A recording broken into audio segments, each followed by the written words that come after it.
After a perfect sweep at the NCAA championships, Lilly King joins us now to cap off a wonderful four-year career at the University of Indiana. What did it mean to you, Lilly, to cap off your career in such dramatic and awesome fashion? It was awesome, you know. I couldn't imagine it ending any other way. Going 8 for 8 in my breaststrokes and, you know, having a really great time with my team, so it was a pretty fun week.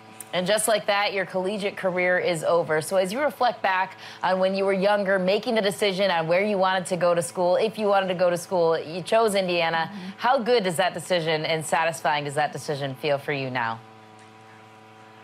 So satisfying. You know, I remember when I committed, and a lot of the so-called swimming experts didn't exactly agree with my decision and were saying I should go somewhere else, and I knew this was the place for me, and obviously I proved them wrong, so pretty happy with it after these 4 years. I gotta love that attitude. What are you most proud of in your accomplishments these last 4 years? I'm not sure. I mean, going 8 for 8 at NCAA's was pretty special, but really, I mean, just the memories that I made with my team are the things that I'll cherish the most. You know, obviously some people will remember the swims, but for me, that's not the most important part. How would you describe what your relationship has developed between you and your head coach, Ray Lewis, and the impact he's had over your career professionally now and collegiately? Mm-hmm. Yeah, Ray and I, we have a very interesting relationship. We butt heads every day because we're so similar, but that's also why we work so well together. Just kind of us being in constant conflict and also working together. I don't know, somehow it works, and I've gotten faster every year, so super thankful for that.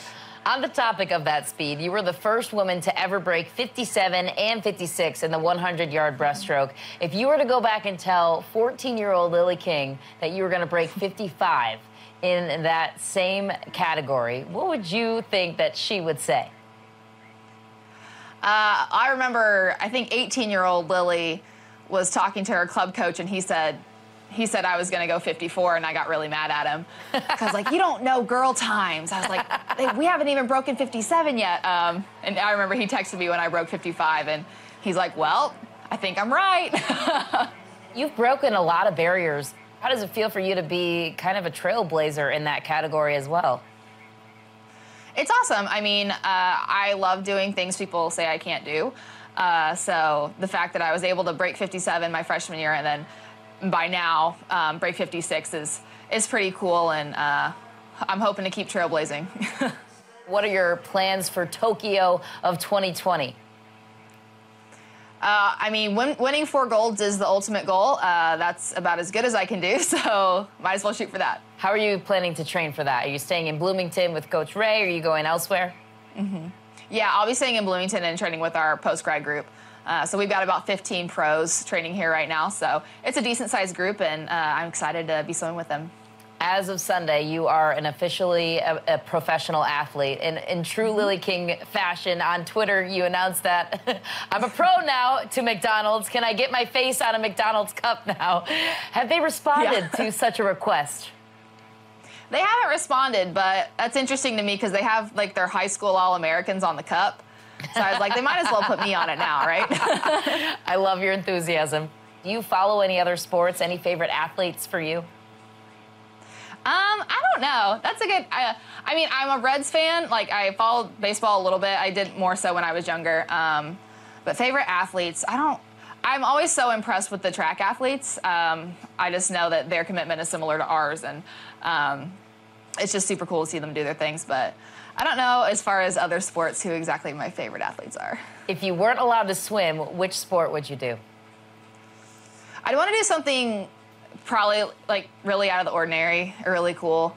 I don't know, maybe drive Indy cars. I feel like that'd be fun. I could get into that. I could totally see you doing that. I think that'd be a perfect thing. That'd be fun. My last question for you, you mentioned you work with children and lots of little girls. There's a lot of little girls out there that look up to you as somebody they hope to be one day. What are your words of wisdom as you impart upon them as you depart your college career and embark upon a new professional journey? Yeah, you know, something I think I've always kind of tried to stick with is, you know, be yourself and stand up for what you believe in. I think a lot of people try to take the easy route, and, you know, I'm a person that's going to say something if something's not right. So I think that's probably what I'd say. You know, stick to your guns, be yourself. It's a lot easier. It's a lot more fun than trying to be someone you're not. And just have fun. There's nothing wrong with having fun in sport and having fun in life. You are so authentic, so genuine, and so talented. Lilly, thanks so much for the time. We appreciate it. Yeah, thanks for having me.